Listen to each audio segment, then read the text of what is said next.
It's been a while. Well, hello friends. Yeah, as I say, it's been a while, but we're here now.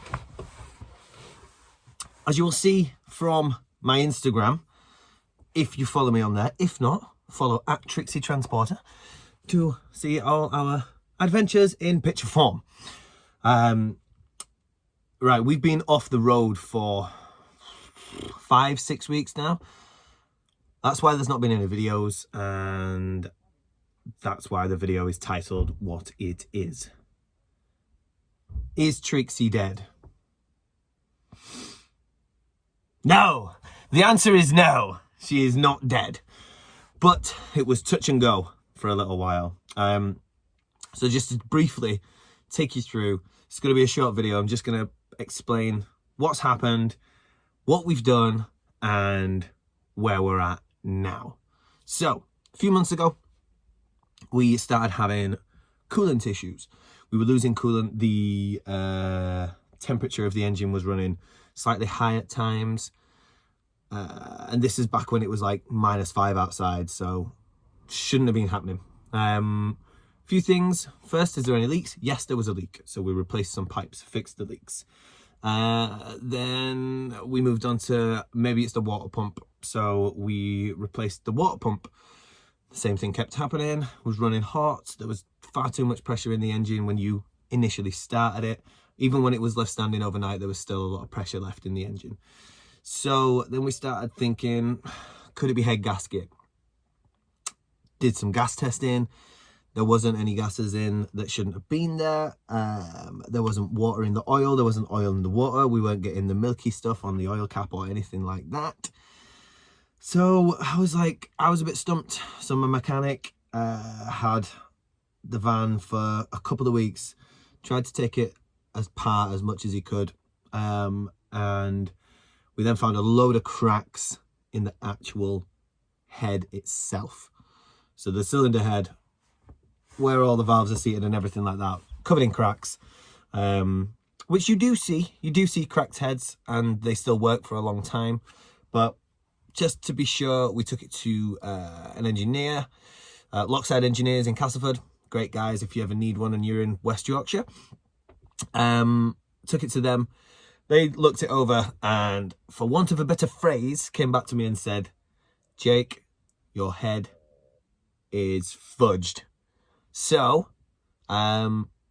we got them to source us a new head. We're about halfway through, so stick with me. There's some good little nuggets in this video that if you have any of these issues, you can follow. So, we got the new head, got new valves, new SEM seals, everything, blah, blah, blah, blah, blah.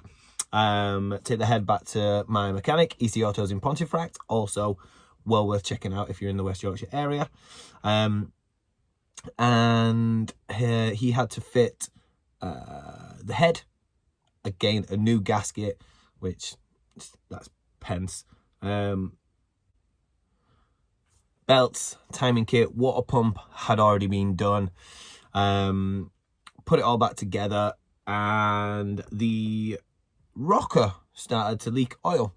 So I reached out on Instagram to see if anybody had a rocker knocking about, and George, who is Instagram, I will put it in the link in the description below.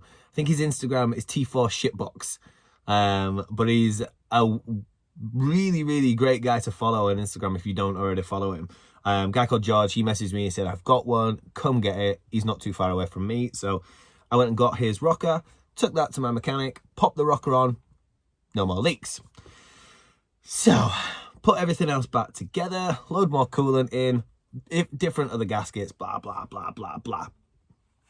Start the engine, starts fine, but my instrument cluster is going batshit. So we're confused at this point because instrument cluster's going batshit. This has done this on and off over the past sort of year. every now and again my fuel gauge will drop completely, or my clock will sort of spin round, because I have an analog clock. It'll spin round one full time and I'll have no idea why, but then it will sort of rectify itself. But this time, fuel gauge, temp gauge, speedo was at 75 when you were stood still, clock was just constantly spinning.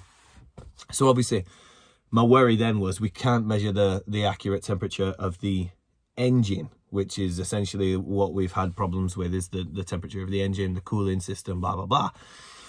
Yes, granted, everything that's been done on it, everything should be fine, but I wanted peace of mind. So I reached out to a friend of mine who builds guitar pedals. It's called Chris Moran. His pedal company, if you play bass or guitar, his pedal company is CDM Custom Pedals, something like that. Again, I'll leave his link in the description below. But he works with circuit boards, and I had read on various forums that it was something to do with the circuits, some sort of capacitor and things like this. So I says to Chris, can you take a look at my instrument cluster? And he was like, yeah, for sure. He was like, if I break it, it's on you. And I was like, yep, that's fine. That's on me. That's my call.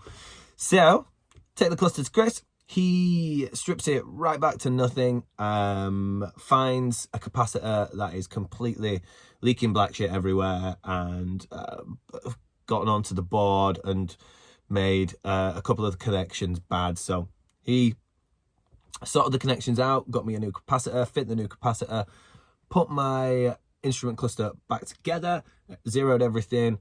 I took it back to the van, started the engine, and it worked. Oh, it was bliss. It worked. The temperature gauge worked. The fuel gauge worked. The speedo was correct. The clock was running as it should, and perfect. There was nothing wrong whatsoever. So left the van to idle for a while, took it for a spin, got it up to temperature, and we now have no leaks, no overheating. The cluster works. So I know what speed I'm going, I know how hot my engine is, I know how much fuel I've got, and I know what time it is, which is brilliant. All handy things to know. During doing all this, we checked all the grounds and changed the alternator as well. I changed the auxiliary water pump because that one was the original one. It was dead. I also had a fuel filter fitted because I've not had one for a while. Yeah, so she's been through it. She's been through the wars over the past few weeks, but we're back now. We're back, so I'm hoping to get, and the weather's a bit better outside, as you've probably seen. So I'm hoping to get back into the conversion side of things. Got a couple of things that I'm going to be doing today that will be released in future videos. So stick with me, guys. Thanks. If you sat through this entire video, thank you. And if you have any of the issues that I've had, let me know in the comments and I will let you know how I've fixed them, or how my mechanics fixed them, or how Chris has fixed them, or how George has helped me fix them. Okay, but there's your update. That's why we've been away for so long. Let's get back into it. Let's get back into spring. Get back into proper camper building time of the year. Right, I'm going to go and do some work. So thanks for watching. If you've enjoyed this video, hit the subscribe button, give it a big thumbs up, share it with all your pals, and I'll see you soon. Peace.